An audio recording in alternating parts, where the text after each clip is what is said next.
sintay iyong dinggin, kalakip ng awitin.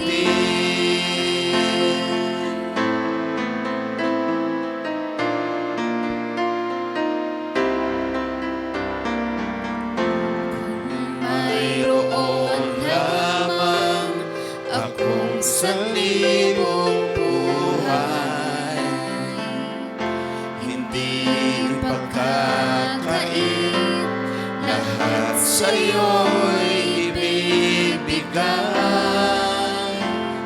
Gayon pa man sa'kin, nag-iisang taglay, ilalaan bawat saglit upang ibigin ka nang walang hanggan.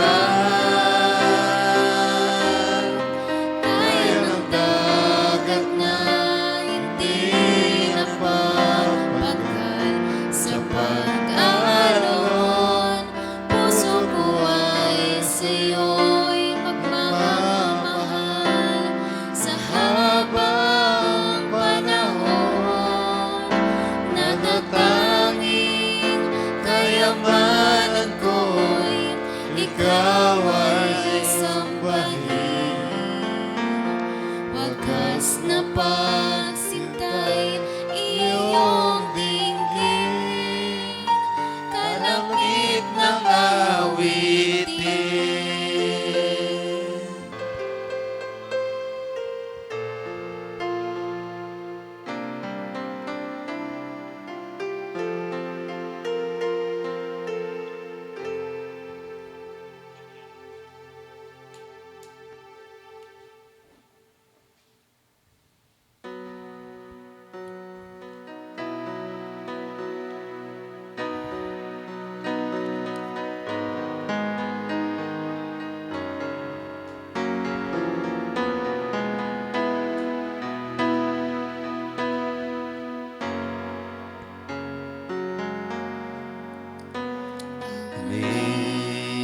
Amazing grace, how sweet the sound that saved a wretch like me.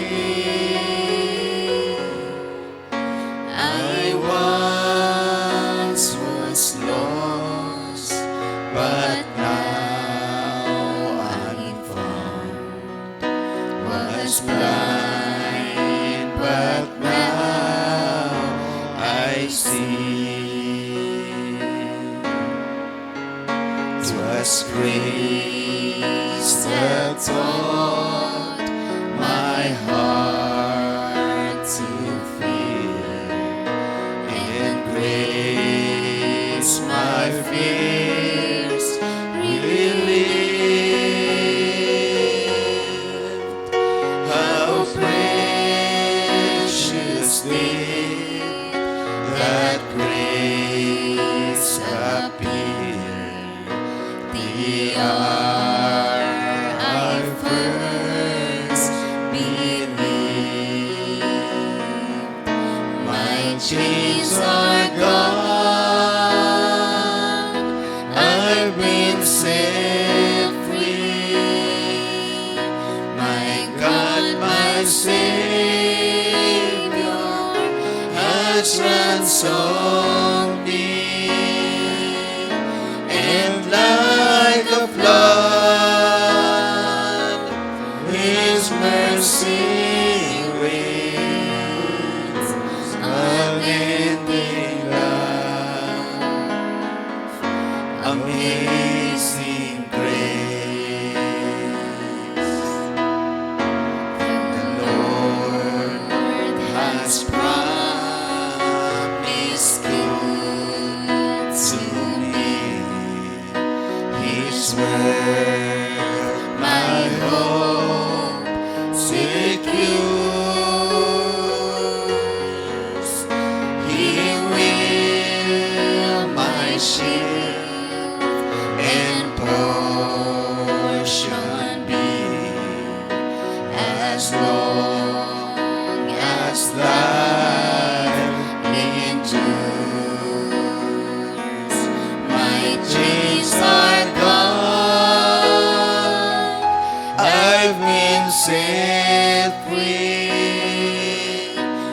My God, my Savior,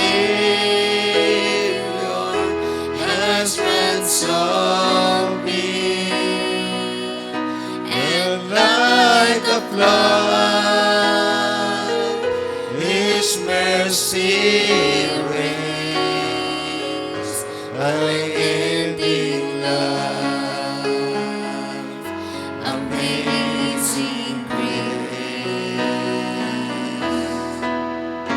The earth shall soon dissolve like snow, the sun forbear to shine,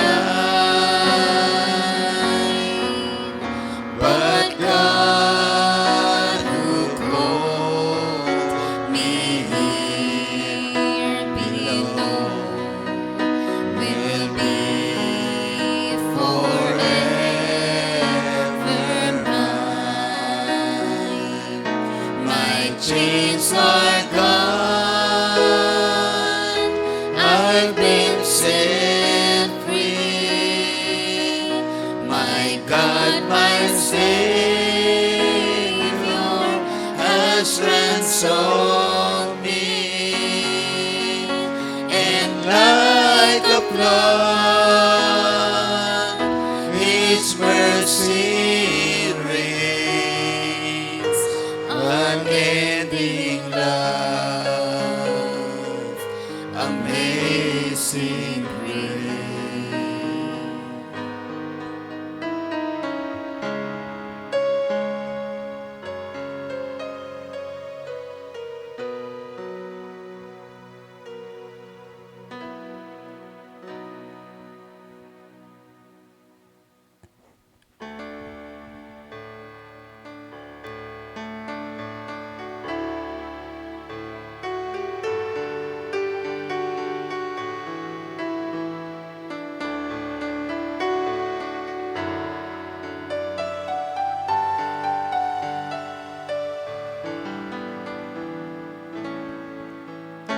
Was a tiny little stable, all beaten and worn, hardly the place for a king to be born.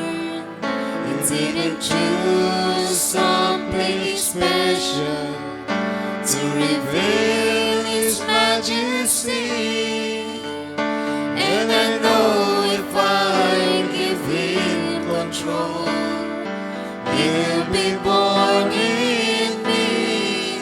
Let your word be born in the manger of my heart.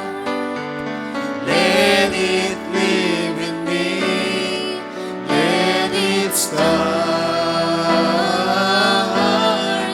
live inside this house of clay, and mold me every day. Let your word be born in the manger of my heart. Outwardly I'm nothing, not much to behold, unlikely a place for this world to unfold. But if I just still His desert and let Him have His way, from glory to glory, He'll change me day by day. Let your word be born in the manger of my heart. Let it live in me, let it start, live inside this house of clay,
search for the truth.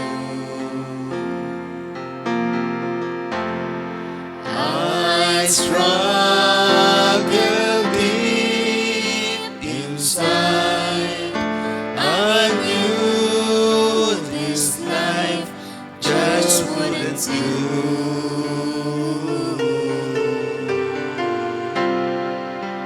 There was no comfort in Some man's philosophy.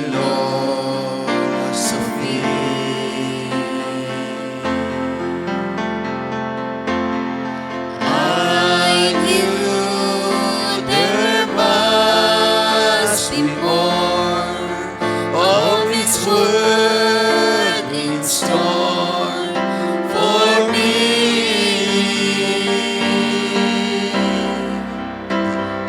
And then an eagle screamed, "Child, come out of hell.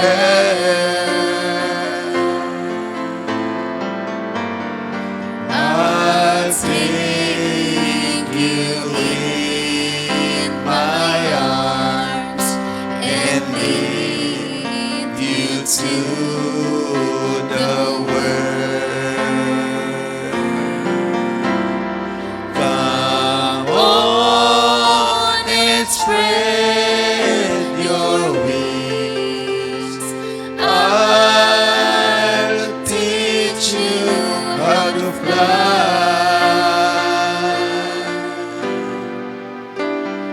I've been so happy since I heard God's chicken cry.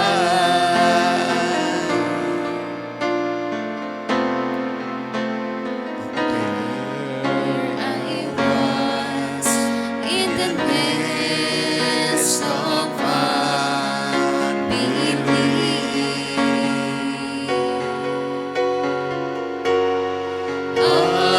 Another empty home Was really all I could see.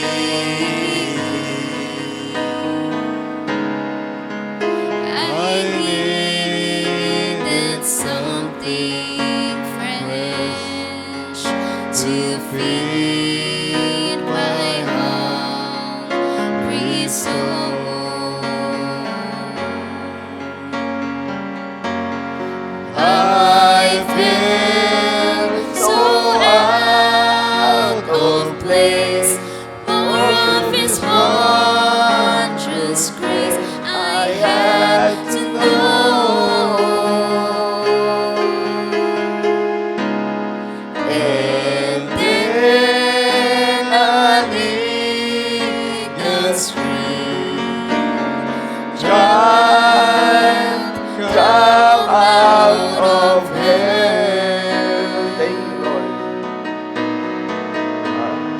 I'll Take you in my arms and lead you to the world. Come on and spread your wings. I'll teach you how to fly. I've been so happy since I heard God's eagle cry. Amen. Hallelujah. Alalahanin natin na nasa mensahe tayo dahil narinig natin ang sigaw ng ating inang Agila sa pamamagitan ng mensaheng ito, sapagkat ang sigaw ay ang mensahe sa huling panahon na ito. Inanyahan ko kayong tumayo. Anayahan natin ang banal na Espiritu. Awitin natin ang Come Holy Spirit, Fall on Me Now. Bago tayo manalangin. Praise the Lord.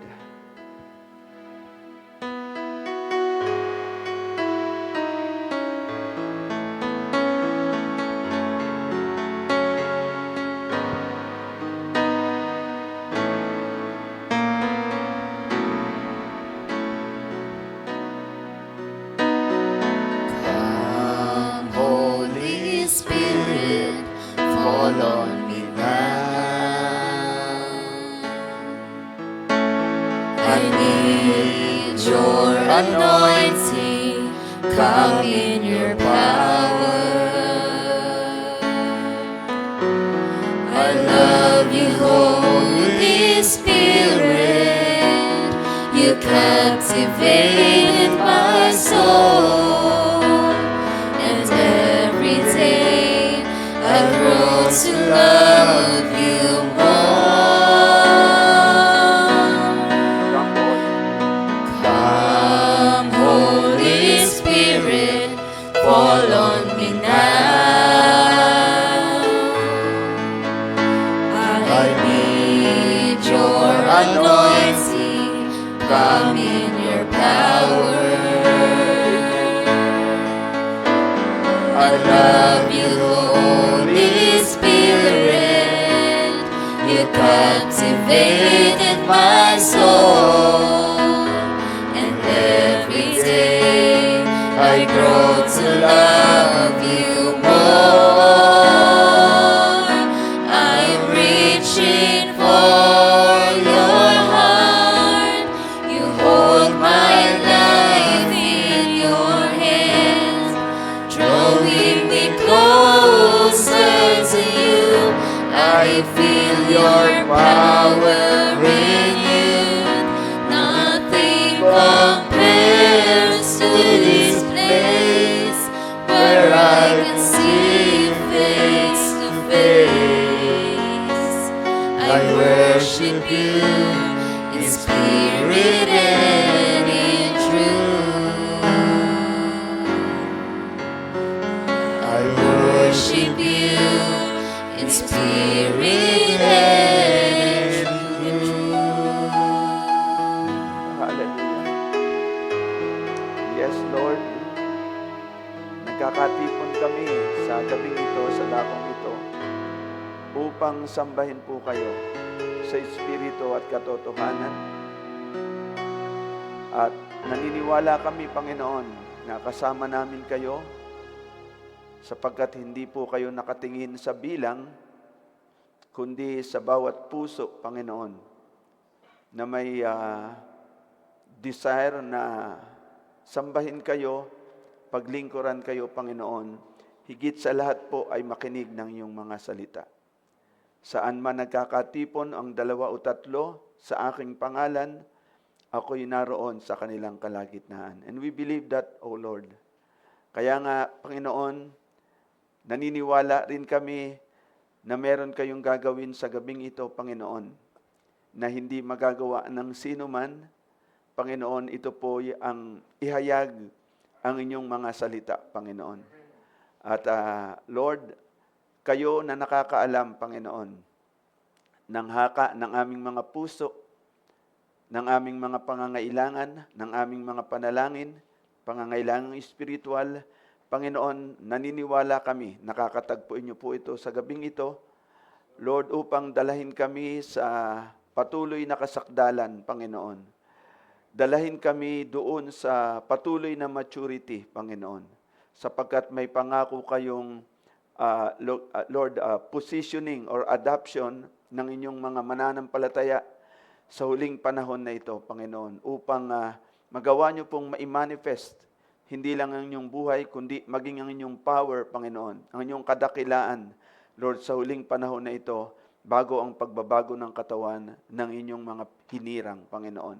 And Lord, pinagkakatiwala namin sa inyong mga kamay ang pagtitipon po na ito, na kayo ang siyang, Lord, magsasaayos ng lahat, maging ng mga Lord, equipments, internet connection, sapagkat may mga kapatid kami, Panginoon, nakasama namin ngayon sa live streaming, Panginoon.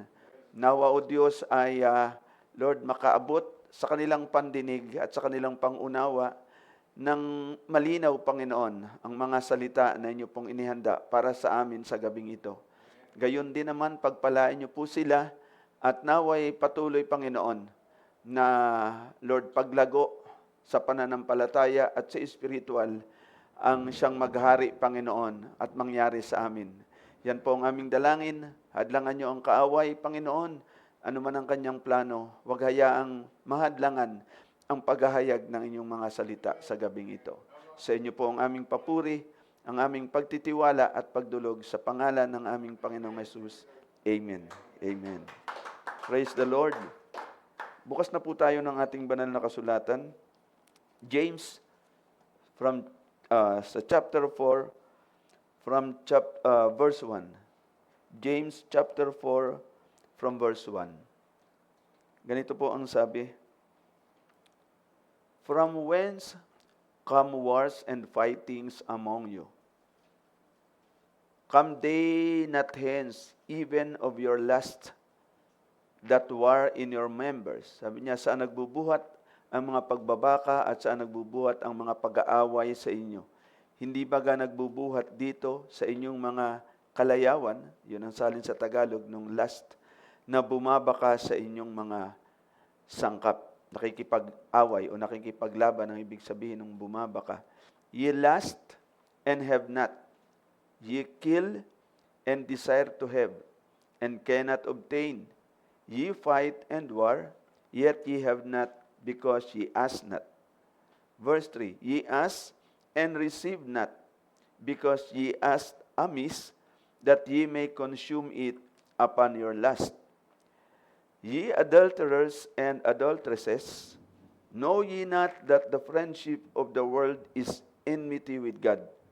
Whosoever therefore will be a friend of the world is the enemy of God. Do you think that the Scripture saith in vain, the Spirit that dwelleth in us lusteth to envy?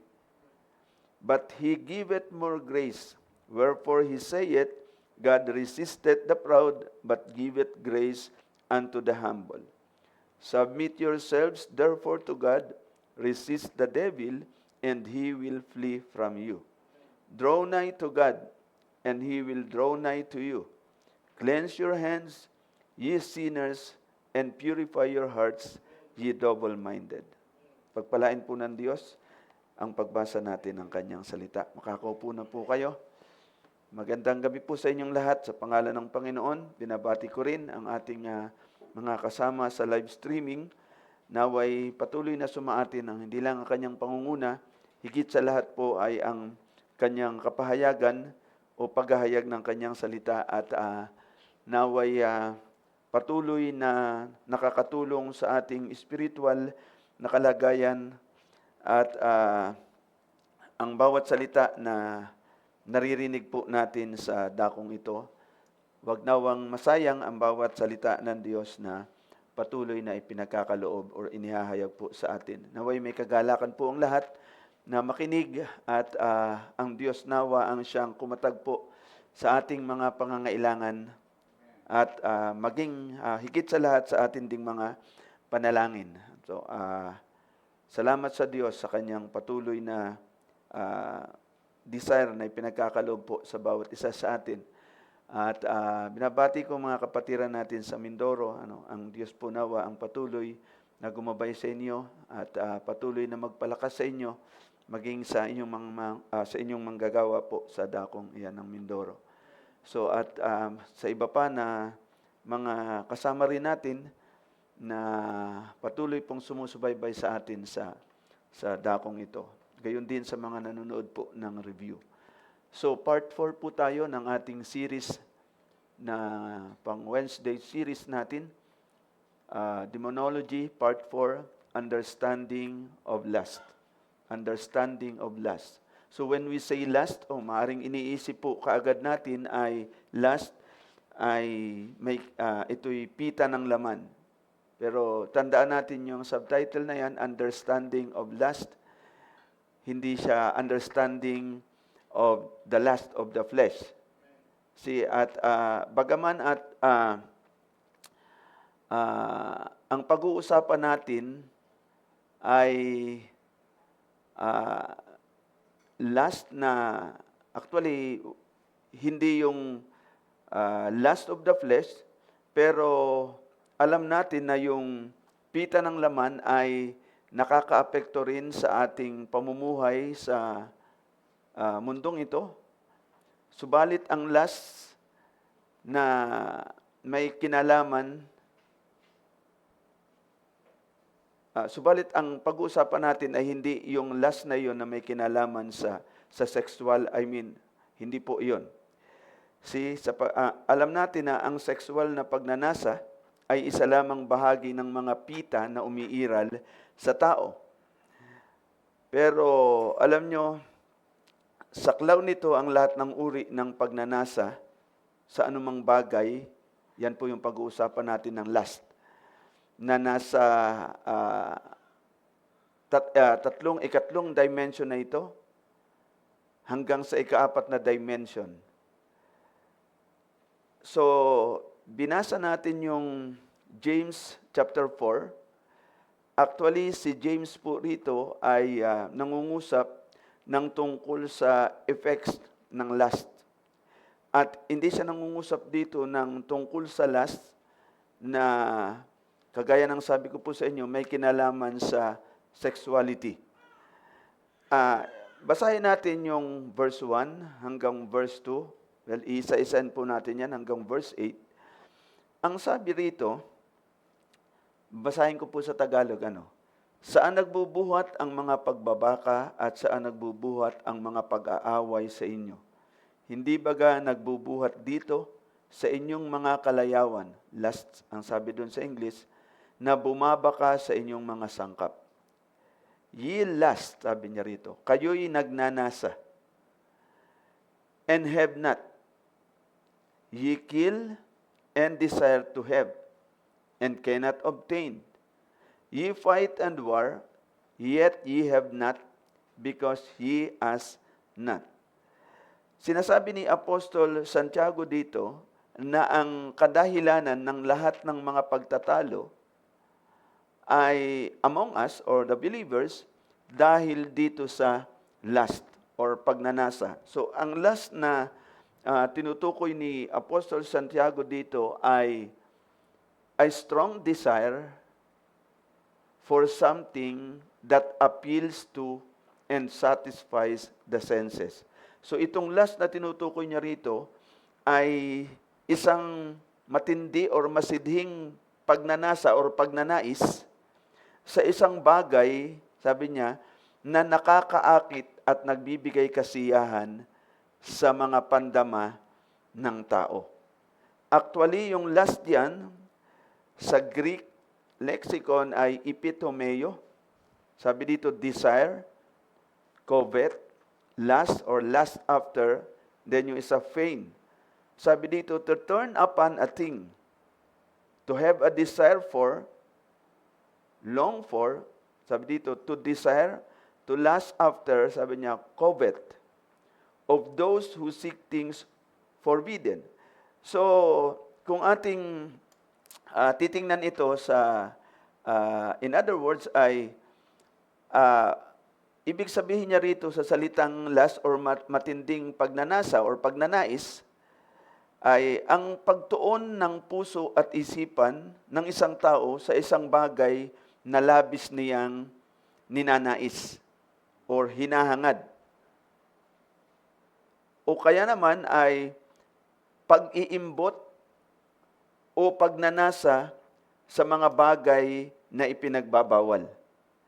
So iyan yung lust na tinutukoy ni James sa kanyang sulat na ito, a strong desire, isang matinding pagnanasa sa isang bagay that appeals to, na nakakaakit at nagbibigay kasiyahan sa mga pandama ng tao.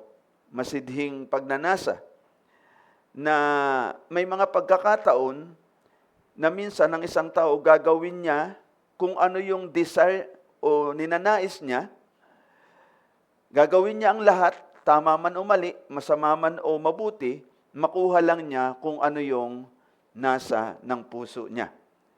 Walang masama na magkaroon ng strong desire kung iyan ay sa Diyos. Di ba? Tamang pagnanasa yan. See? Ibig sabihin ay naiimpluwensyahan ka ng seventh dimension. Napag-usapan na natin yan tungkol diyan sa dimension. Iyan ang umi-impluwensya sa iyo. Kasi yung fifth dimension ay nakaka-impluwensya din sa atin. Pero ito'y salungat sa kung ano yung impluwensya na nais ibigay sa iyo ng seventh dimension at saka ng sixth dimension. So, ulitin ko po, itong last na pinag-uusapan natin dito na tinutukoy ni James ay a strong desire na nararamdaman ng isang tao kapag meron siyang nais or naibigan, nagustuhan. Sabi ko sa inyo, walang masama kung iyan ay sa Diyos. Subalit kung hindi at salungat ito sa desire para sa Panginoon, yun ang problema.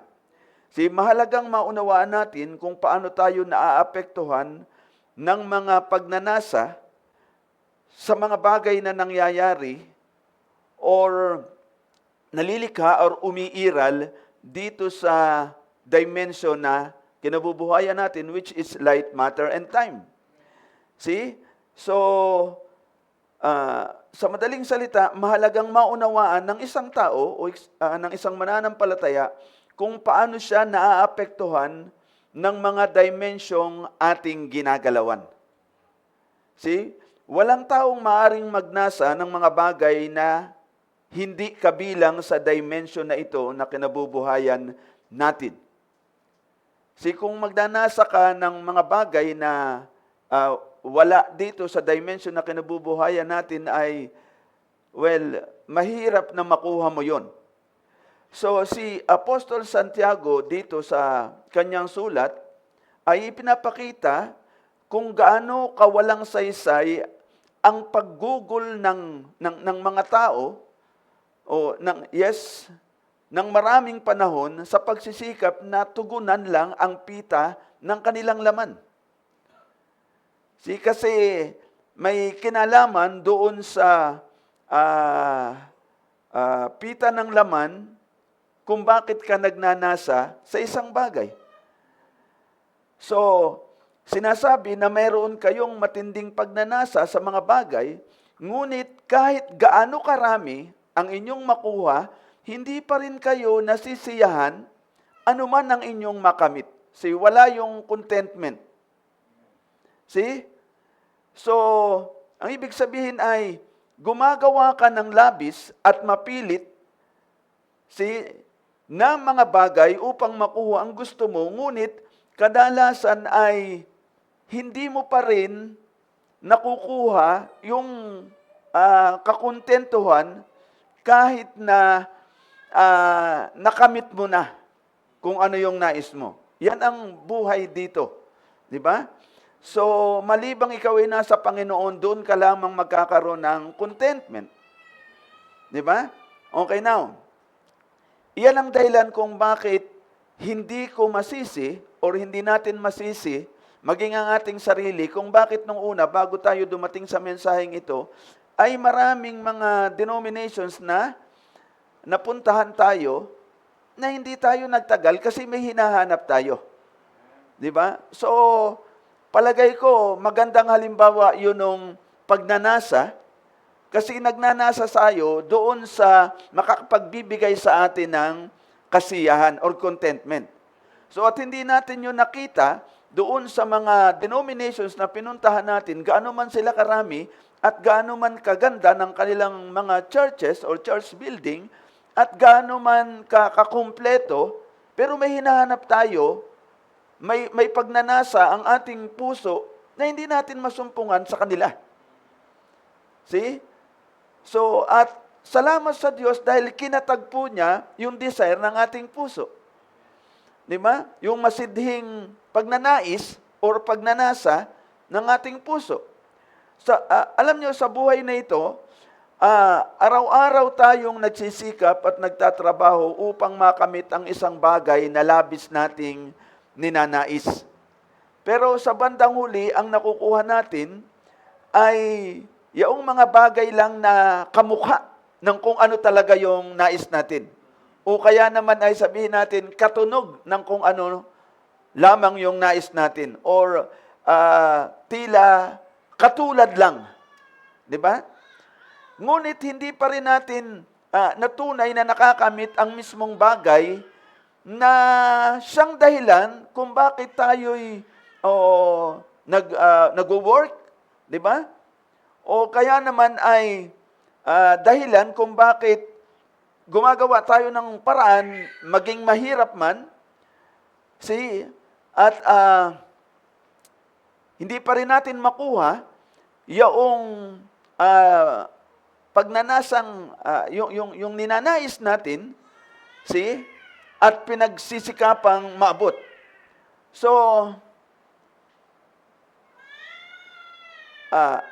alam nyo, sinasabi ni Apostol Santiago dito na ginagawa minsan ng isang tao, kahit nga ang mga sukdulang paraan, makamit lang niya yung ninanais niya.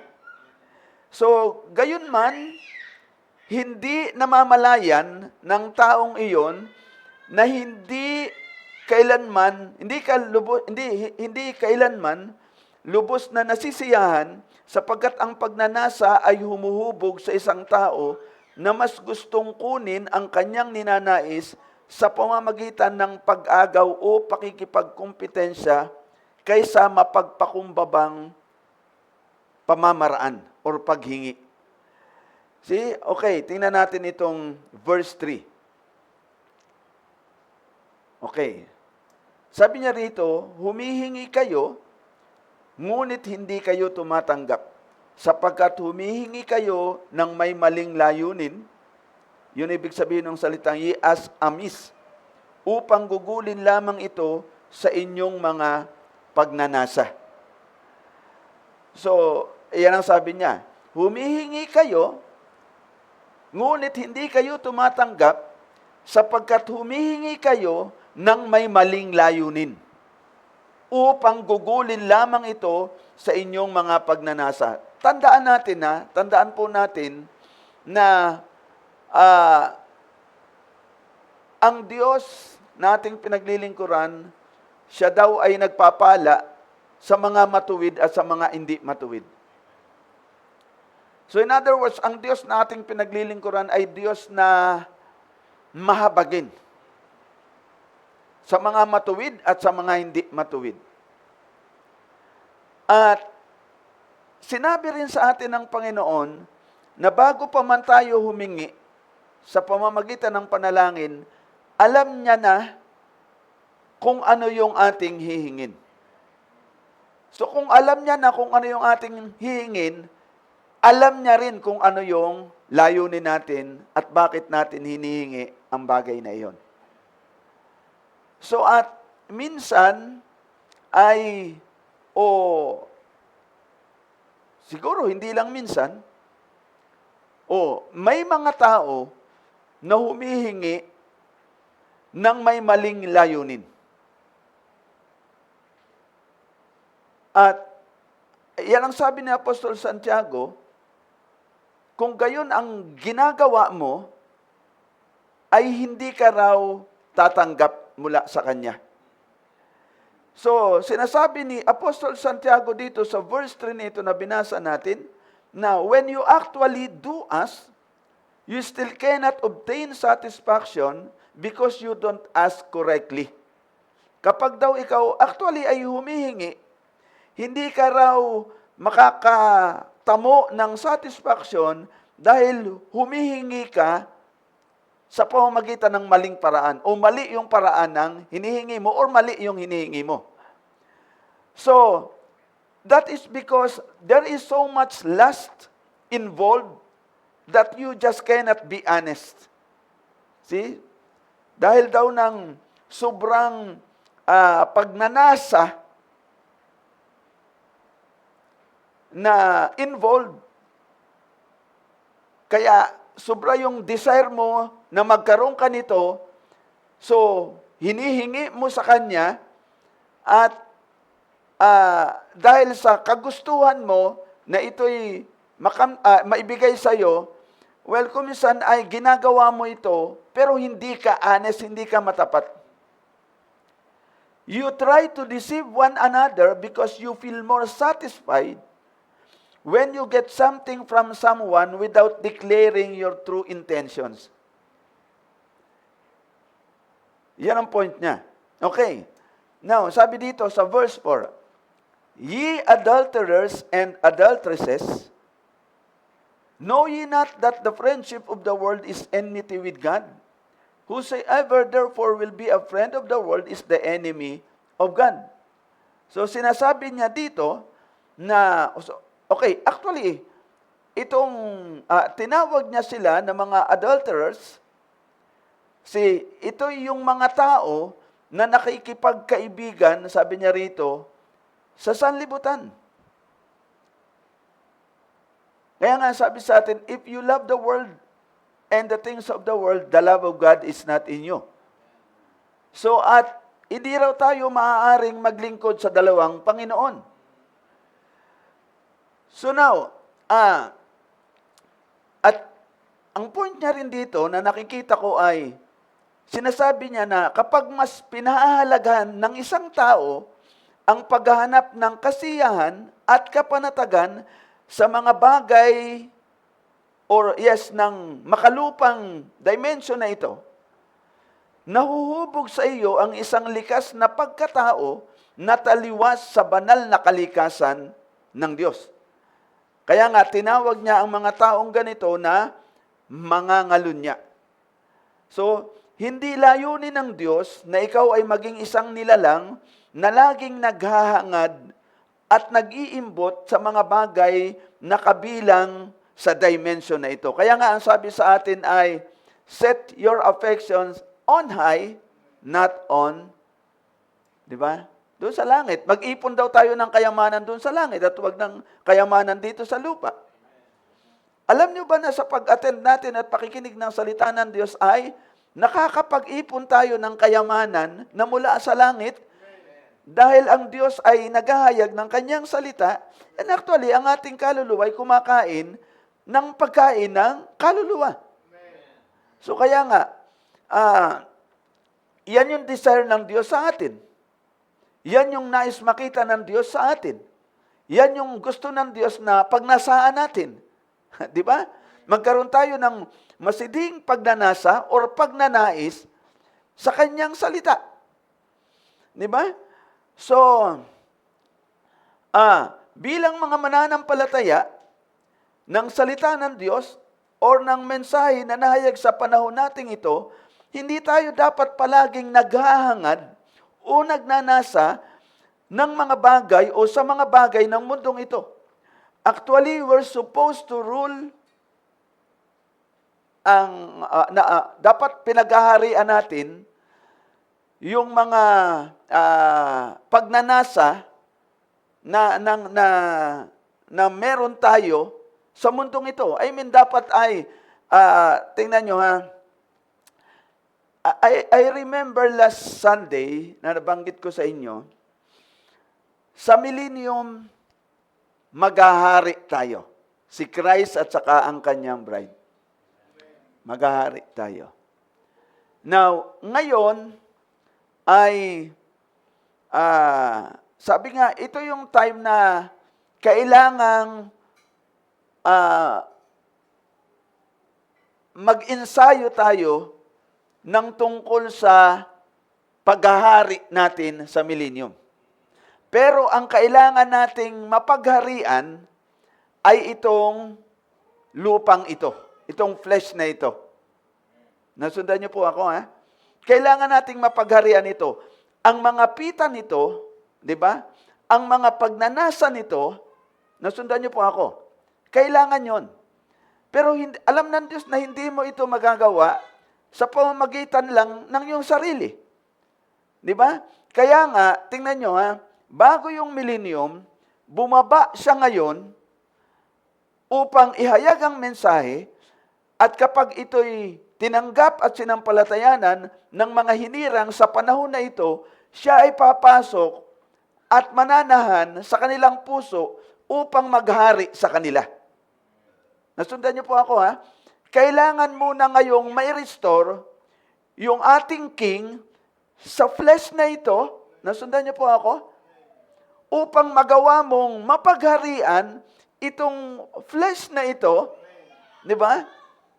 Para pagdating ng millennium ay kaya mong maghari ng 1,000 taon dito sa mundong ito, sa lupang ito. O sana nasundan niyo po ako. See? Kaya nga, bilang mga mananampalataya ng salitang nahayag in these last days, hindi tayo dapat palaging naghahangad o nagnanasa sa mga bagay ng mundong ito. Actually, we're supposed to rule all of this. Dapat nating mapagharian ang lahat ng mga ito. Di ba? Yung desire, earthly desire. Di ba? So, okay. Nasundan niyo po ha. Sana nakuha niyo. Di ba? Kaya nga, sinabi ni Apostol Santiago rito na nalalaman niyo ba na ang pakikipagkaibigan sa sanlibutan ay pakikipag-away sa Diyos? Sino man nga ang ibig na maging kaibigan ng sanlibutan ay nagiging kaaway ng Diyos. See? Kaya nga, hindi tayo dapat palaging naghahangad o nagnanasa sa mga bagay ng mundong ito. Dahil according to Apostle James, yun ay actually spiritual di ba? Adultery. Di ba? So, okay. Punta tayo sa verse 5. Do you think that the scriptures say it in vain? The spirit that dwelleth in us lasted to envy. Sabi niya, inaakala ba ninyo na walang kabuluhan ang sinasabi ng kasulatan? Ang espiritu bang nananahan sa atin ay naghahangad hanggang sa pagkainggit? Ang sabi niya. So, ang ibig sabihin ay, kapag ang iyong espiritu ay hindi nasisiyahan, matapos maghangad ng isang bagay, nauuwi ito sa pag-uudyok sa iyong espiritu na mainggit sa mga taong nagtataglay ng bagay na ninanais mo. See? Okay. Sana nasundan niyo po. Tandaan natin na ang pag-iimbot sa mga bagay na pag-aari ng iba ay lubos na masama sa paningin ng Diyos sapagkat ito ay salungat sa kanyang banal na kalikasan. So yung konteksto ng James chapter 4, ipinapakita nito na ang makasariling pagnanasa at inggit ay salungat sa kalooban ng Diyos at humahadlang sa tamang pakikipag-ugnayan sa Diyos. Verse 6, punta natin. But He giveth more grace. Wherefore He saith, God resisteth the proud, but giveth grace unto the humble. See? Nakita nyo ha? Mapalad tayo sapagkat binigyan tayo ng Diyos ng napakalaking pagkakataon at napakaraming o napakalawak na pangunawa at sapat na panahon upang matuto sa pamamagitan ng ating maraming pagkakamali at kabiguan. See, kaya nga, kung nabigo ka sa iyong pagnanasa, ngunit nananatili kang mapagpakumbaba, pagkakalooban ka ng Diyos ng higit pang biyaya. See? Ngunit kung magsisimula kang magnasa sa mayroon ang iba, mababawasan ang biyayang tinatamasa mo at aanihin mo kung ano ang iyong itinanim. See, now, alam nyo, supposed to be ay dapat kapag yung kapatid natin o mahal natin sa buhay ay pinagpapala, supposed to be, magagalak tayo. Di ba? Minsan may mga taong parang pag naghihirap yung kapwa niya, parang tuwan-tuwa. See? Napansin niyo po minsan yung tao na kinaiinggitan mo, lalong pinagpapala at ikaw naman na taong naiinggit, lalo kang lumulubog. Di ba? See? Kaya nga, ulitin ko po yung sinabi ko kanina, kung nabigo ka sa iyong pagnanasa, ngunit nananatili kang mapagpakumbaba, pagkakalooban ka ng Diyos ng higit pang biyaya. Minsan sinusubukan ka lang ng Diyos, kaya hindi niya binigay ngayon. Di ba? Ngunit kung magsisimula kang mag-imbot o magnasa ng kung anong meron yung iba, mababawasan ang biyayang tinatamasa mo at aanihin mo ang bunga ng iyong itinanim. Verse 7, nanta tayo.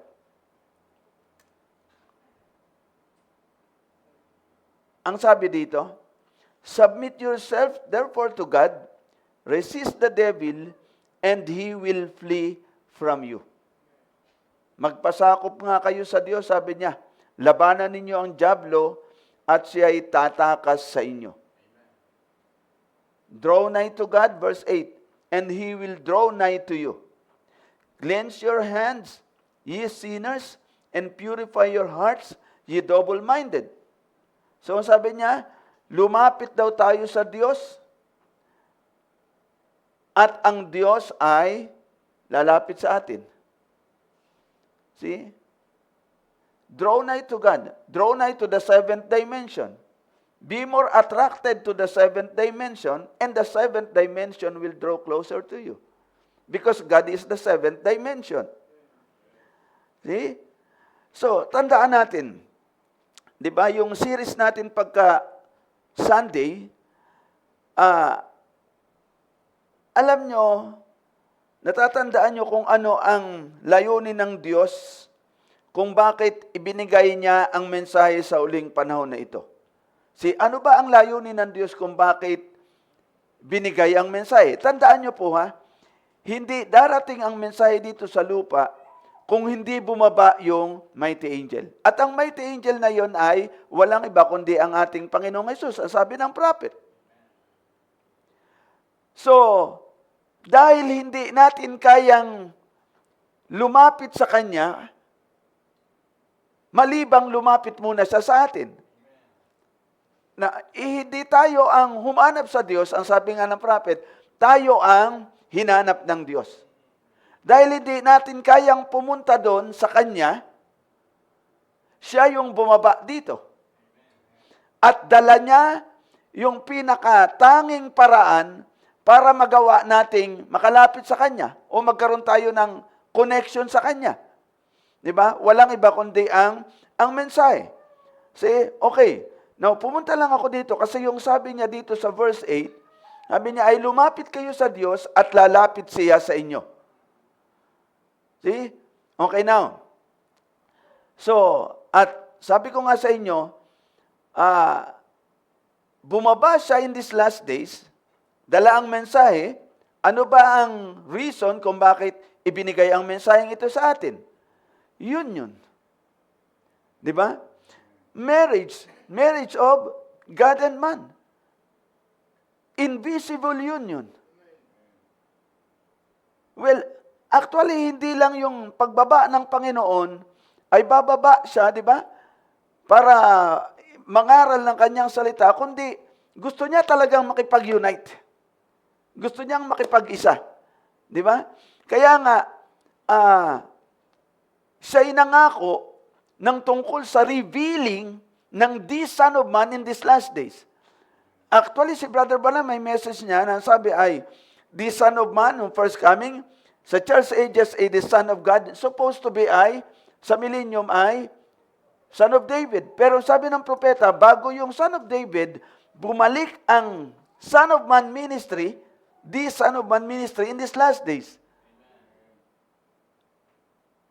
Sinabi ng propeta na fulfills exactly in this age, Luke 17:30, the revealing of the Son of Man, nung ma-fulfill yung Revelation 10:1-7.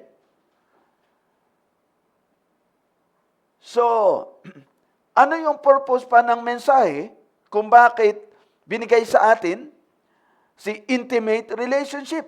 Di ba, na pinag-usapan natin. Kaya nga, sabi ko sa inyo, kung ang mensaheng ito ay hindi ka madadala sa isang malalim na pakikipag-ugnayan sa Diyos, well, katulad lang ito ng denomination. Di ba? Pero tandaan natin, the third pull is all about this intimate relationship. And this intimate relationship ay may kinalaman sa mga katangian ng Diyos na dapat ay matamo o mapa sa kanyang nobya in these last days. The mind of God na dapat mapa sa atin. So isipin nyo, kung yung mga katangian ng Diyos ay mapapa sa iyo. Di ba? Yung kaisipan ng Diyos. Now, tandaan nyo po, brother and sisters, kaya si Brother Branham, nung una, sa mga messages niya, ginagamit niya yung word na attributes of God. Attributes of God. Pero doon sa mga huling bahagi ng message niya, nung mga huling message niya, well, from attributes, ginamit niya yung genes of God. Genes of God. Sana nasundan nyo? At may kinalaman iyon sa pagsasalin or yes, ng mga katangian ng Diyos sa kanyang mga anak. Di ba? Okay. Kita nyo ha? Kaya ang sabi ni Apostol Santiago, linisin ninyo ang inyong mga kamay. Kayong mga makasalanan, at dalisayin ninyo ang inyong mga puso, kayong may pag-aalinlangan o kayong nagdadalawang isip. Kasi hindi siya bababa at lalapit sa inyo at makikipag-unite sa iyo, malibang meron kang dalisay na puso at may purong pananampalataya, walang pag-aalinlangan. Di ba? See? Okay now. Ano ba talaga ang nais pang ipahayag ni Apostol Santiago sa kanyang sulat na ito? Actually, see? Well, nilagay ko po dyan, draw nearer to the seventh dimension and pay less attention to the attractions of the things of this earthly life. See? Tayo daw ay lumapit doon sa ikapitong dimension, walang iba kundi sa Diyos, at bawasan daw natin yung ating, sabi nga, attention, wag tayong magbigay ng maraming attention doon sa mga attractions ng mga bagay ng buhay na ito. Well, actually, yan ang ginagawa ni Satan eh. Para makuha yung attention ng isang anak na lalaki at babae ng Diyos, doon sa Diyos, well, gumagawa siya ng maraming bagay o naglalagay siya ng maraming bagay na makaka-attract sa isang mananampalataya upang magawa niyang mailayo sa Diyos. See, don't be tagged to and fro between the dimensions. You will be a double-minded and unstable person. So huwag daw tayong magpapadala or magpapahila sa magkabilang panig. Di ba? O, in other words ay, huwag tayong magdalawang isip kasi ang taong may dalawang, sabi nga double-minded. Di ba? Hindi yan matatag. Pabago-bago yan. Di ba? Hindi yan stable. Maging sa kanyang mga decision. So, and then, ang ikatlo, magkaroon tayo ng higit pang pagnanasa para sa makalangit na katangian, and then that divine nature will become closer to you kapag ginawa mo. Alam nyo, kapag nagkaroon ka ng ganitong pagnanasa, makadiyos, pagnanasa sa kalikasang makadiyos, hindi ka bibiguin ng Diyos. Alam nyo yung dalawang alagad going to Emmaus, bakit lumapit ang Panginoon at nakisabay at nagpahayag sa kanila? Kasi pinag-uusapan nila ang Panginoon eh. Sabi ni Brother Branham, si Abraham, nung nasa may labas siya, nung tent niya, nung mga 11:11 ng tanghali, well, ang nasa isip niya ay, ano tawag dito? Nag-expect siya talaga ng, ang nasa isip niya yung pangako, yung promised son. Kasi, di ba nakikipag-usap sa kanya from chapter 12, chapter 13, 14, 15, di ba nakikipag-usap ang Diyos sa kanya tungkol sa pangako, chapter 17. Di ba? So, yun yung matanda na si Abraham, matanda na si Sarah, menopause na si Sarah, di ba? Pero naniniwala siya na ang Diyos yung nangako, kaya alam niya na gagawin ng Diyos. Hindi lang niya alam kung paano gagawin ng Diyos. Pero alam niyang magagawa ng Diyos. Kaya, si Abraham, naniniwala ako, kaya siya nandoon, alam niya na napapanahon na.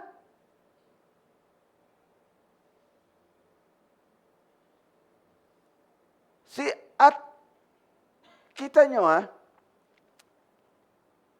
may revelation si Abraham kung sino ang isa doon sa tatlo. Na yung isa, yun yung nangako sa kanya. Yun yung nakikipag-usap sa kanya. Kita nyo kapag pinag-uusapan ang salita ng Diyos o ang mga gawa ng Diyos, alam nyo naman yan Sinabi ng Panginoon, saan man nagkakatipon ang 2 o 3 sa aking pangalan, na doon ako sa kanilang kalagitnaan.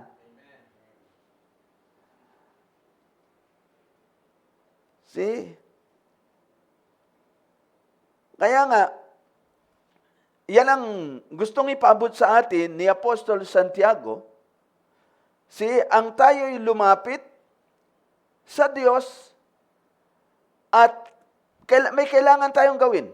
Pay less attention to the attractions of the things of this earthly life.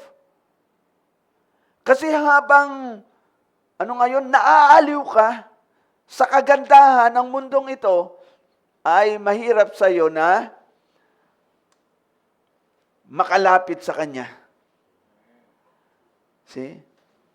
Tiyak akong madadala ka or mahihila ka doon sa kabilang panig. Sa halip na ikaw ay lumapit doon sa panig ng Diyos. Kaya ang sabi niya ay, get more desire. Magkaroon daw tayo ng higit pang pagnanasa para doon sa makalangit na kalikasan, at yung makalangit na kalikasan ay lalapit sa atin. Alam nyo, may bahagi ng ating buhay na nasa ating kontrol. Kontrolado natin. Alam naman natin na tayo ay in a free moral agency. Di ba? Kaya nga, may bahagi sa ating buhay na kontrolado natin. Iniisip natin kung ano ang gusto nating gawin at pagkatapos ay ginagawa natin ito. Kahit nga mali, hindi naman humaharang ang Diyos Di ba? See?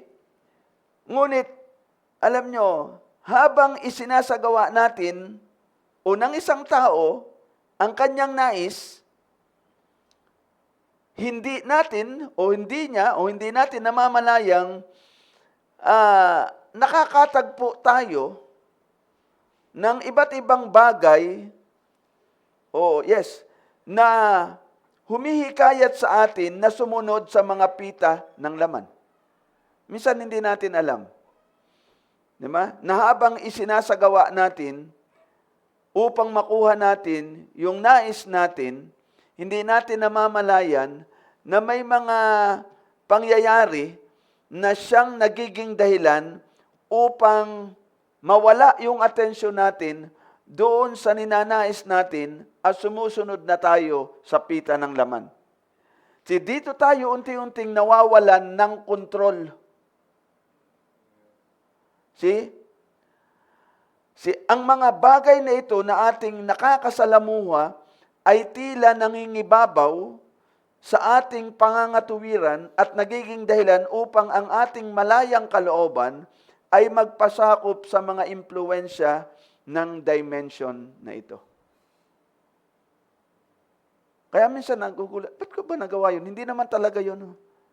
Pero dahil may ganitong pangyayari na nangyari, dahil lang doon ay, sabi nga ay, nag-iba ka. Di ba? At alam nyo, madaling isisi ang lahat na ito'y gawa ng masama. Sabi nga, madaling isisi ang lahat sa impyerno o sa dyablo. Pero alam nyo,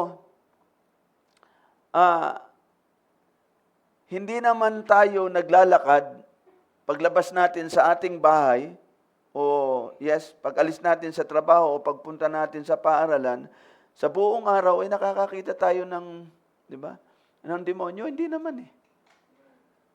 Para sabihin natin na, kaya ako'y nadaya dahil nakasalubong may hindi eh. Di ba? Karamihan sa mga bagay na nagiging dahilan ng ating pagkahulog ay gawa ng tao. O ang tao mismo. Ang mga tukso at impluensyang humihila sa atin palayo sa Diyos ay kadalasang nagmumula sa mga tao at sa gawa ng mga tao. Kaya kung minsan, nag-iiba yung pagnanasa mo na dating tama, nagiging mali. Di ba? So, tandaan natin, lahat ng ating pinagnanasaan ay matatagpuan dito sa dimension na ito, light, matter, time, na ating ginagalawan. At ang lahat ng nililikha ng tao sa mundong ito ay karaniwang i-design upang tugunan at bigyang kasiyahan yung pita ng laman. Okay now, puntahan natin itong isang bahagi ng kasulatan. Ano ba yung lust of the flesh? Diba? Sa Mark chapter 4 verse 19, ang sabi niya rito ng Panginoon, familiar kayo rito, and the cares of this world, and the deceitfulness of riches, and the lust of other things entering in, choke the word, and become it unfruitful. Well, ito yung, kung di nagkakamali, ito yung parable niya, parable ng mga hasik. Di ba? Sinasabi niya na, ngunit ang mga alalahanin sa mundong ito, ang panlilinlang ng kayamanan at ang pagnanasa sa iba pang mga bagay ay pumapasok at sumasakal sa salita, kaya ito'y nagiging walang bunga. So, ang kasulatang ito ay nagsasabi sa atin na kahit na ang binhing salita ng Diyos ay naihasik sa kalooban ng isang tao, sinasabi dito na if the lust of other things around ay ma-choke yung binhi na yon, ay ibig sabihin magagawa nitong hadlangan ang binhing iyon na lumago at maging mabunga. Yung, diba, ang word na ginamit ng Panginoon dito ay, subalit dahil ang naiinis daw yung salita, dahil doon sa mga pagnanasa sa mga kayamanan. Natatandaan nyo yung, makikita natin yan din sa Matthew chapter 13, yung talinhaga ng Panginoon, yung sa mga hasik, ang isa'y inahasik doon sa tabing daan, di ba? Nahasik sa batuhan, at ang isa'y nahasik sa dawagan. At ang isa naman sa mabuting lupa.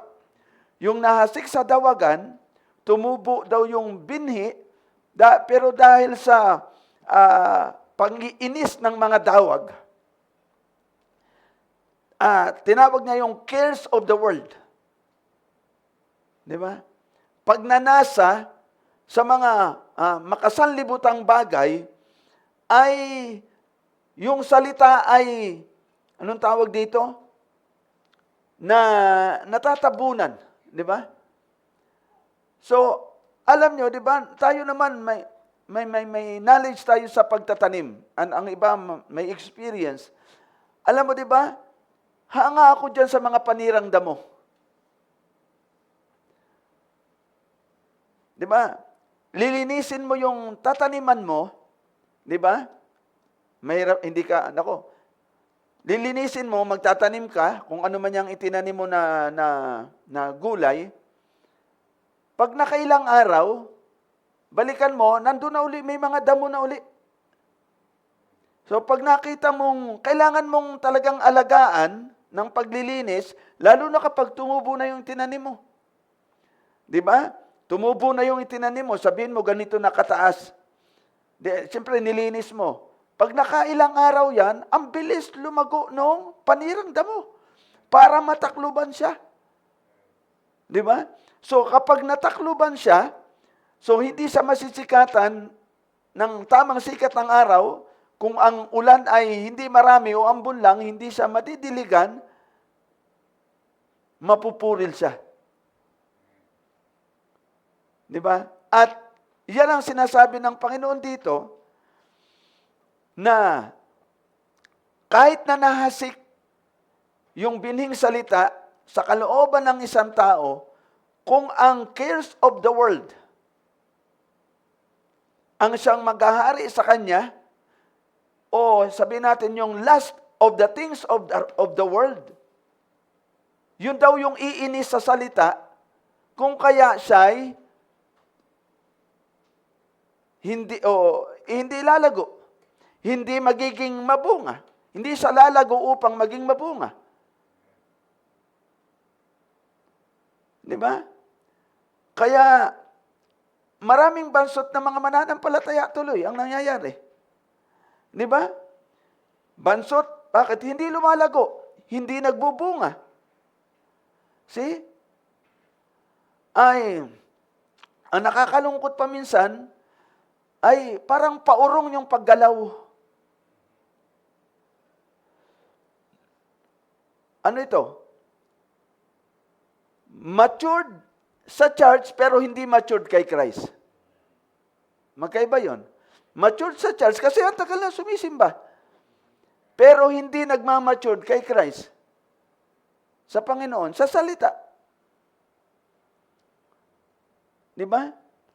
So, alam nyo ang sinasabi dito ni Apostol o ni Mark at maging doon kay Apostol Santiago na binasa natin, yung connection nitong pinag-uusapan natin na ito ng James chapter 4 at saka itong Mark chapter 19 na ito. Well, yung lust of other things, sabi dito, entering in. Yun daw, pagnanasa sa iba pang mga bagay ay pumapasok at sumasakal sa salita. Kaya ito'y nagiging walang bunga. Kaya maraming mga Kristiyano ang walang bunga. Di ba? Maraming bansot. Sabi ko nga sa inyo, matured sa church, kasi ang tagal na, subalit hindi naman sa Panginoon. Kaya ang Panginoon, makikita natin, meron siyang sinabi na may mga nauuna na mahuhuli at may mga nahuli na mauna. Kasi kung yung nahuli ay mabilis mag-absorb ng revelation, kasi palaging napaka-attentive. Ready palagi. Nag-i-amen palagi. Minsan alam nyo, dalawa ang bagay na naiisip ko kung bakit minsan napakatahimik. Makakakita ka ng mga churches na talagang kapag bumitaw yung pastor nila ay ready sila. Kasi very attentive sila. Di ba? Minsan napakatahimik naman. Baka kasi hindi naman talaga nakikinig. Well, minsan alam nyo, yung katahimikan ay, sabi nga ay, hindi lahat ng katahimikan ay maganda. Minsan may mga katahimikan na nakakatakot yung katahimikan. Di ba? Minsan ganun. Mas gusto mo pa yung medyo maingay, may naririnig ka kaysa tahimik. Di ba? Hindi mo alam kung bakit tahimik. Maganda sana yung tahimik dahil nakikinig. Pero alam nyo, kung tahimik ka, dahil nakikinig ka, pag yung salita ng Diyos ay narinig mo at nabasa mo, narinig mo uli, di ba? Halimbawa, may nabasa ka, narinig mo na ipinreach. Di ba? Mag-i-amen ka. Di ba? Meron din naman akong church na nakita, sobrang ingay naman. Lalo na sa pagkakantahan, parang nagdidiskuhan na.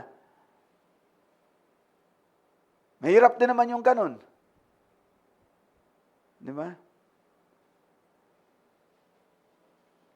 See? Okay. Ito pa yung isang scripture, familiar kayo dito. Yung unang scripture na binasa ko tungkol sa lust of the flesh ay sa Mark chapter 4 verse 19. Familiar kayo dito. Actually, binasa natin ito dun sa mga ilang bahagi na unang part ng series na ito. Ang sabi ng Panginoon, kausap niya ang mga Pariseo, "Ye are of your father the devil, and the lust of your father ye will do." Sabi niya, "He was a murderer from the beginning and abode not in the truth, because there is no truth in him. When he speaketh a lie, he speaketh of his own, for he is a liar and the father of it." Ang sabi niya, "Kayo ay sa inyong amang dyablo, at ang mga pita ng inyong ama ang ibig ninyong gawin." Yan ang sabi niya sa mga Pariseo. "The lust of your father you will do." So, sinasabi niya sa mga Pariseo that the deep desires of the devil is what you have in you. Yung matinding pagnanasa ng dyablo, yan yung nasa inyo. Sabi niya, kaya nga pinagsisikapan niyo kung patayin, diba? Ang taong nagsasalita sa inyo ng katotohanan, kasi kayo sa inyong amang dyablo. At ang pagnanasa ng inyong ama, yan yung nasa sa inyo. Diba? Kung ano ang pagnanasa ng inyong amang dyablo, ang siyang naghahari sa inyo. Yun yung sabi niya. So kaya, punta tayo sa Romans chapter 6. Patapos na ako. Ang sabi niya rito, ni Apostol Pablo naman, kanina si James, kanina si Mark, okay, ngayon si Apostol Pablo naman.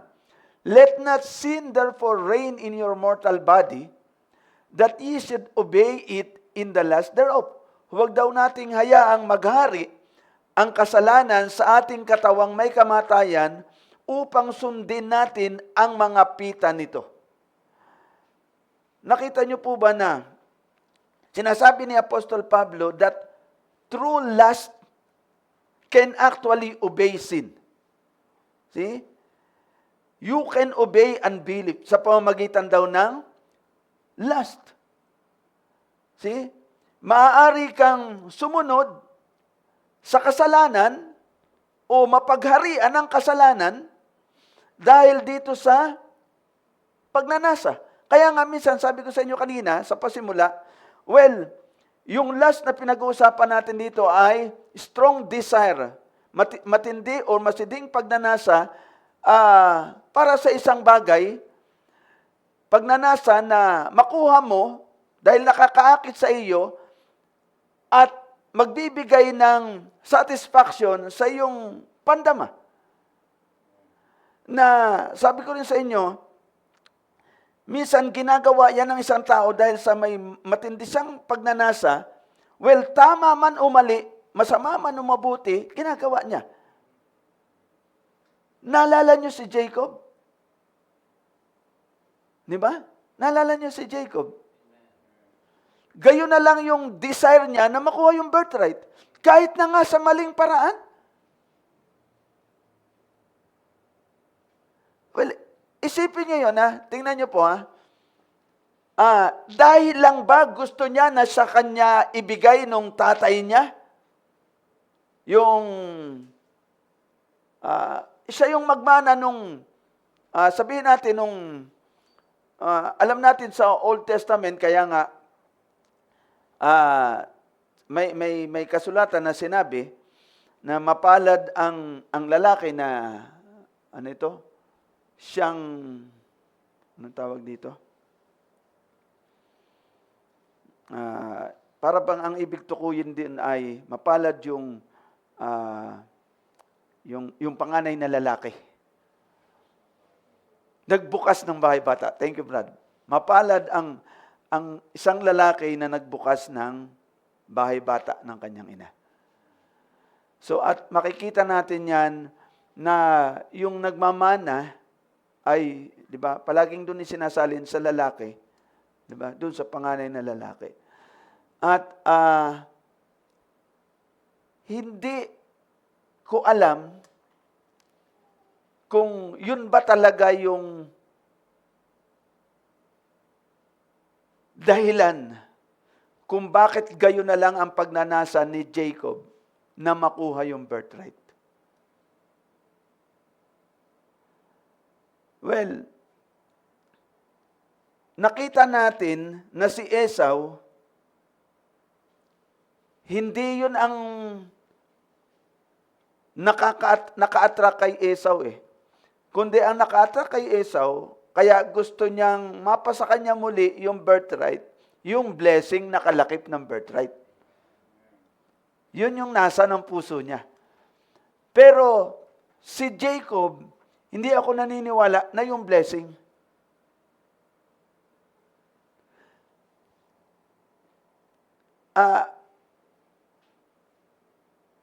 Kasi, tingnan nyo,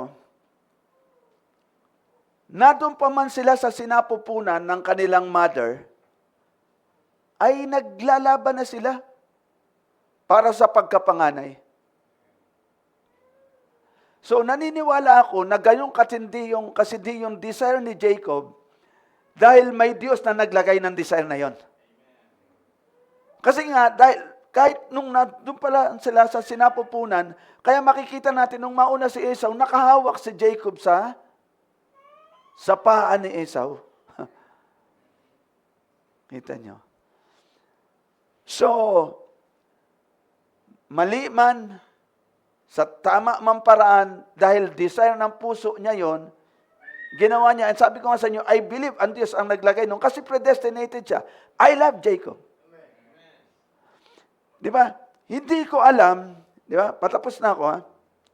Hindi ko alam kung bakit gayon na lang kasidhi ang desire ni Tamar na magkaroon ng bini. Di ba? Na gumawa siya ng, sabi nga, isang sukdulang pamamaraan para lang magkaroon siya ng bini. Ang ano yon? Magpatutot. Hindi siya patutot, ha? Actually, mabuting babae siya. Pero nagawa niya yon dahil sa desire na magkaroon siya ng binhi.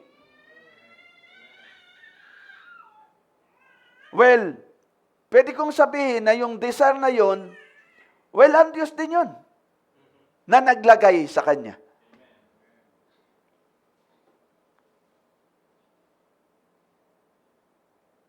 Now, tingnan niyo po, ha.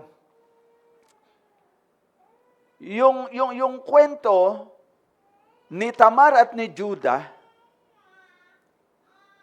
ay nasa chapter 37 ng Book of Genesis, right between ng sino to? Sino yung pinagbili sa Egypt? Si Joseph. Nung si Joseph ay maiahon doon di ba, inihulog siya ng kanyang mga kapatid. Then, iniahon nila kasi pagbibili na lang nila, may dadaan ng mga Midianita, tandaan niyo yun. Pagkatapos ng chapter 36 na yon, ay medyo pinutol yung kwento ng buhay ni Joseph. Pumasok yung kwento ni Judah at ni Tamar. Then sa 38, nagpatuloy yung kwento ni Joseph. Naibenta na siya. So, nagkaroon ng interval, o sabihin natin breach, doon sa kwento, pagitan, sa kwento ng buhay ni Joseph. Ito'y nung siya'y, chapter 36, siya'y ipinagbili. And then, pumasok yung kwento ni Judah at ni Tamar. And then this sa chapter 37, 38 ay nung siya ay nabili, di ba, ibininta rin siya ng mga Midianita kay Pharaoh? So sa chapter 37, ay nandun yung kwento ni Judah at saka ni Tamar. Doon yung time na nagkaroon ng masidhing pagdanasa si Tamar na magkaroon ng binhi. Nasundan niyo po ako. At actually, nagkaroon siya ng binhi, kambal. Di ba? At ang isa doon ay ang anino ng lion from the tribe of Judah. Tipo ng Panginoon ang isa doon. O, di ba? Nasundan niyo po ako? Alam niyo, si Brother Branham, pagkatapos niyang mai-preach ang church ages, sinabihan siya ng anghel ng Panginoon, ng Panginoon mismo, doon sa constellation, pumunta ka ng Jeffersonville, ihayag namin sa iyo isa-isang mga selyo. Pagpunta niya ng Jeffersonville, bago niya ipinreach ang mga selyo, ang unang selyo, nag-preach siya ng the bridge between the seven church ages. The bridge. At kinuha niya yung Revelation chapter 5, di ba? Na kung saan ay isang matanda ang nagtanong, who is worthy to, di ba? To take the book and open it, di ba? At di ba, walang masumpong ang worthy. And John wept, and then one of the elders ay tinapik si John, at ang sabi sa kanya ay, don't weep, John, the lion from the tribe of Judah prevailed. Di ba? Ang title, The Bridge, pagitan, di ba? Kaya nga, tingnan nyo ha, kaya sabi ni Brother Branham, alam nyo yung mga interval na yan sa Bible, sabi niya, hindi yan ilalagay dyan nang walang layunin ang Diyos. Di ba? So, yung anak ni Tamar na siyang anino ng lion from the tribe of Judah, nandun yun sa chapter 37, nasa pagitan ng buhay ni Joseph, di ba? Doon sa, bago siya, nung ipagbili siya, di ba? O bago siya ipagbili hanggang sa maipagbili siya. Si Joseph ang perfect type ng Panginoon, di ba? And then, kung inyong papansinin sa message na yun na the bridge between the seven church ages and the seals, grabe yung mga statements ng prophet doon na may kinalaman sa mga selyo. Ang sabi niya, nung kuhanin ng kordero, yung aklat doon sa may-ari, sa original, doon sa nakaupo, yan ang pinakadakilang bagay sa banal na kasulatan. And then, sinabi niya rin, kinonect niya kasi, pagkatapos niyang basahin ng Revelation chapter 5, pumunta siya sa Revelation chapter 10. Di ba? Sinabi niya, nung makuha ng kordero yung aklat, well, punta siya sa Revelation chapter 10, sinabi niya, dinala niya ito pababa, that mighty angel is Christ. And this seventh angel, The messenger to the Laodicea, sabi niya, must be on earth at the time ng coming ng mighty angel na ito. Kasi doon siya papasok at para manahan, para ihayag ang mga selyo. Okay. So, sana nasundan niyo po. Sana na nakuha niyo. Okay, nadaanan natin yon. So, now, ito na lang. Punta na tayo dito.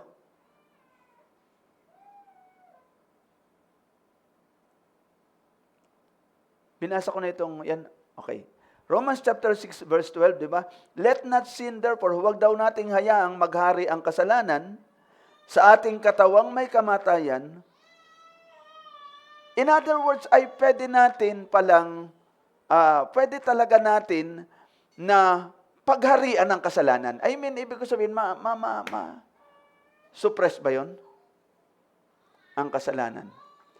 Yes, kasi nga tayo ay tinawag na mga overcomers. Di ba? Upang sundin ninyo ang mga pita nito. See, Galatians chapter 5, verse 24. Sabi dito ni Apostol Pablo, and they that are Christ have crucified the flesh with the affections and lust. At sila daw na mga nakay Kristo Jesus, o Kristo, ay ipinako na nila ang laman kasama ang mga masasamang pita at ang mga kahalayan nito. Iyan ang, now, tingnan nyo, kaya nga, ang sabi ng Panginoon, you must be born again. Hindi mo magagawa ito na ipako ang laman kasama ang mga masasamang pita at kahalayan nito, malibang may panganak ka munang muli. Di ba? So, ang mga tunay na mananampalataya na nakaranas o naka-experience ng pagbabago mula sa Diyos sa pamamagitan ng salita o mensaheng nahayag sa kanilang kapanahunan, ay magagawa nilang maipako ang laman kasama ang mga masasamang pita at mga kahalayan nito. See? So, makita natin, brothers and sisters, na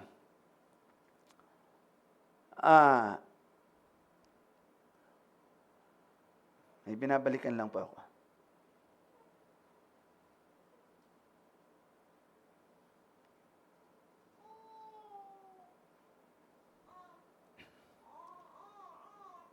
Sinasabi rito, kanina binasa ko na rin ito, na sinasabi ni Apostol Santiago na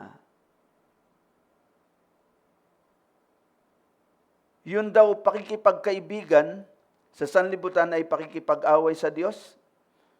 Sino man daw na mag-ibig na maging kaibigan ng sanlibutan ay nagiging kaaway ng Diyos. Alalahanin po natin yan. At sinasabi din niya na kung tayo hihingi, huwag nating, ang sabi niya dito ay, humingi kayo. Humihingi kayo, ngunit hindi kayo tumatanggap sapagkat humihingi kayo ng may maling layunin upang gugulin lamang ito sa inyong mga pagnanasa. So, tandaan natin na every time na may kailangan tayo sa Panginoon, alalahanin natin kung ano yung layunin natin, bakit natin kailangan ito. Di ba? Kasi, tandaan niyo po na kung ikaw ay isang mananampalataya na pinili ng Diyos before the foundation of the world, hindi niya ibibigay sa iyo ang bagay na hinihingi mo na alam niya na magdadala lang sa iyo sa kapahamakan. So, palagi nating tandaan yan. Alam nyo, alam ng Diyos kung anong kailangan mo. Kahit nga hindi mo hingin yan, pwede niyang ibigay sa iyo. Ginawa niya yan kay Solomon. Di ba? See? So, kasi alam niya kailangan mo. Pero kahit na alam niyang kailangan mo, pero mali ang layunin mo at gagamitin mo or gugugulin mo sa maling pamamaraan para lang sa, kaya naman nakikita niyang sa ikapapahamak mo, hindi niya ibibigay sa iyo yan. So, tandaan natin, ang palaging nasa isip ng Diyos ay ang kabutihan, ikakabuti natin at ang kaligtasan natin. Hindi mabibigo ang Diyos sa atin. Di ba? Yan lang ang hindi maaring mangyari sa Diyos, ang siya'y mabigo. So tayo pong lahat ay tumayo. Salamat sa Diyos sa kanyang kabutihan.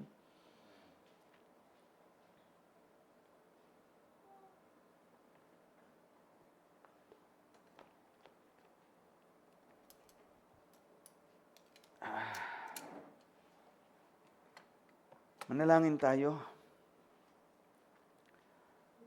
Panginoong Diyos, amang makapangyarihan sa lahat, maraming salamat na bagaman at simple, Panginoon, we believe na ito ay, Panginoon, patuloy na nagtuturo sa amin upang ilayo kami sa mga bagay ng sanlibutan,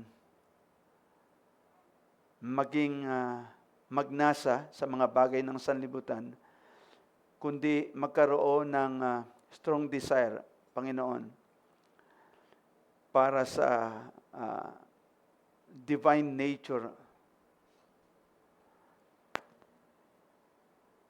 Ang inyong lingkod na si Apostol Santiago ay nangusap at nagsabi, magsilapit kayo sa Diyos at siya'y lalapit sa inyo.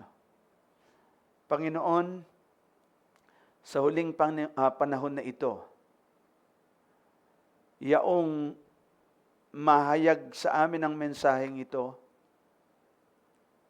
at maunawaan namin na ito'y ang iyong pagtawag sa amin palabas ng mga denominations upang dalhin kami sa inyo. Panginoon, ito'y isang dakilang pangyayari po na naganap sa aming buhay na hindi namin maaring ipagpalit sa anumang pagnanasa na meron kami, Panginoon, na salungat dito, Panginoon. Gaano man kaganda ng mga, Lord, inilalagay na attractions ng kaaway sa mundong ito, Panginoon. Dalangin namin na naway manatiling nakafocus, Panginoon, ang aming mga mata, puso, Panginoon, at ang aming kaluluwa sa inyong salita, sa inyong mga pangako, Panginoon. Because heaven and earth will pass away, but your word, your promise, shall not pass away, Lord. Kaya nga, Panginoon, higit pang pagnanasa na mapaglingkuran kayo. Yan po ang desire ng aming puso, Panginoon, na ituon namin ang aming buong attention, body, spirit, and soul sa inyo, Panginoon, sa inyong mga pangako. Katulad ni Joshua at ni Caleb, Panginoon, doon sila tumingin sa pangako, Lord, hindi doon sa kaaway na nakita ng mga kasamahan nila. We believe na nakita rin nila iyon, Panginoon. Pero, Lord, ang kanilang puso at mga spiritual na mga mata ay nakatingin sa kung ano ang pangako nyo, Panginoon. At naniwala sila, Lord, na gaano man katindi ng opposition, Panginoon, na nakikita ng kanilang dalawang mata, gayon man, Panginoon, ay, Lord, sa kanilang mga puso, ay mas dakila kayo, Panginoon, kaysa kanilang mga nakitang kaaway, Panginoon. At gayon din po kami, Panginoon, sa, Lord, huling kapanahunan na ito, gaano man karami ng mga hadlang, gaano man karami ng mga, Lord, pagnanasa or pita, Panginoon,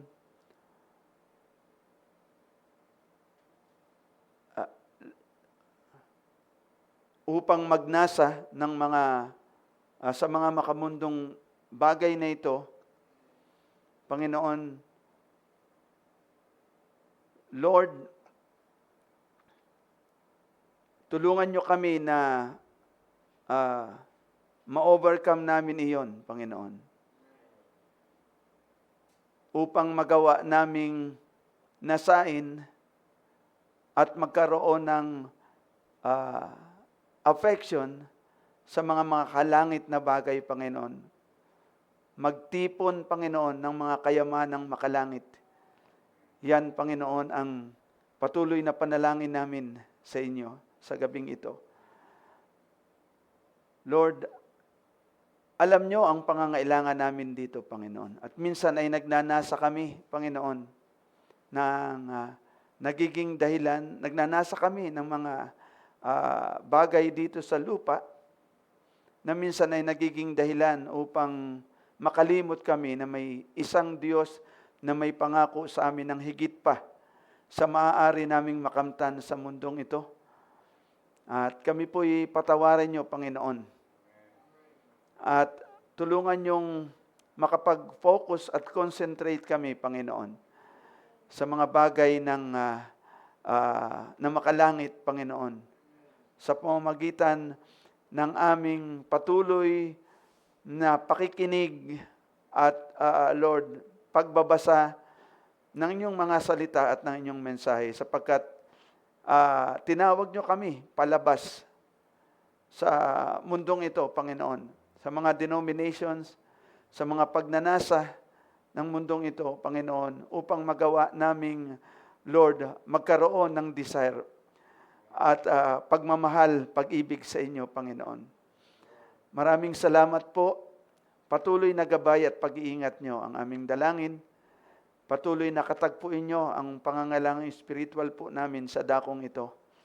At Lord, patuloy na makapag-focus, Panginoon, na mapaglingkuran po kayo. Salamat sa pag-iingat. Alalahanin nyo po ang, Lord, mga panalangin ng bawat isa. Naway kayo po ang kumatagpo, Panginoong Diyos. Yan ang aming samo at dalangin. Patuloy nyo ring katagpuin ang pangangailangan po namin sa iglesyang ito, Panginoon. Kayo po ang nakakaalam. Maraming salamat sa lahat ng pagpapala na ibinibigay nyo sa amin. Salamat na binigyan nyo kami ng maayos na bahay-sambahan, Panginoon. Upang makapanambahan kami ng komportable, Panginoon. At naniniwala kami, Panginoon, na pag-alis namin dito ay may lugar kayo na inihanda para sa amin, Panginoon. Mas komportable, Panginoon, wala nang paghihiwa-hiwalay, Panginoon, wala nang pagluha, wala nang mga problema, Panginoon, wala nang samaan ng loob, wala nang inggitan, Panginoon, Lord, kundi pawang kagalakan at pagpupuri sa inyo, Panginoon. Salamat po ng marami, Panginoong Diyos. Patuloy namin kayong itinataas, pinupuri at sinasamba sa pangalan ng aming Panginoong Hesus. Amen. Amen. Awitin po natin yung Lord, I want to die. At yan ang ating panalangin na rin sa ating mga sarili at magkaroon ng pagnanasang makadiyos.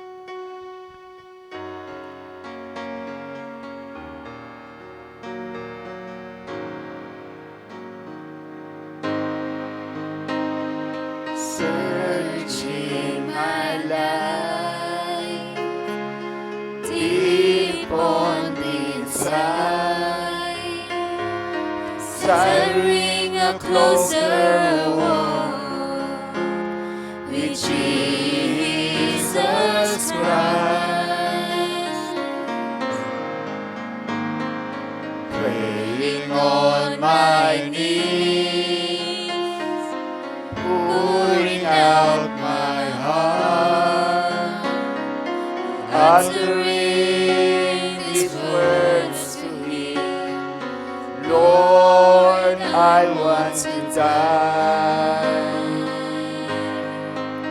So here I stand with this desire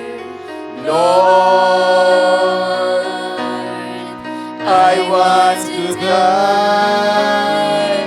Lord, I want to die. Take away the old nature inside. All your blessings are available, and I want the keys to have access. I want to do the great works and live in the image of Christ. All these promises were made for me, but first I need to die.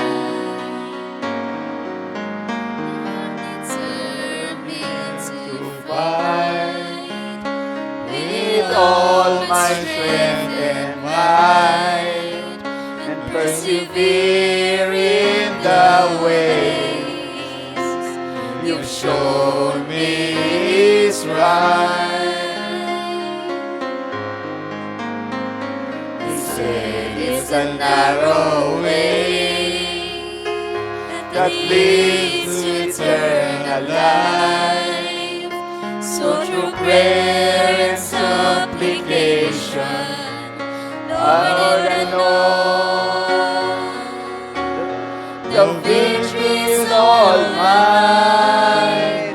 Lord, I want to die. Take away the old nature inside. All your blessings are available, and I want the keys to have access. I want to do the greater works and live in the image of Christ. All these promises were made for me, but first I need to die. Running all on the other side of sacrifice, separating from all sin, for Christ to dwell within.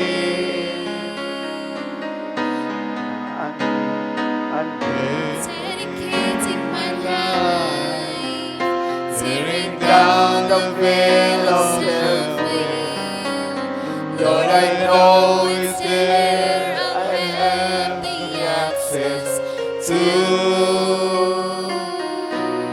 my total deliverance. Lord, I need to die. Take away the old nature inside. All your blessings are available, and I want the keys to have access. I want to do the greater works and live in the image of Christ. God bless you po, brothers and sisters. All these promises were made for me, but first I need to die. All these promises were made for me, but first I need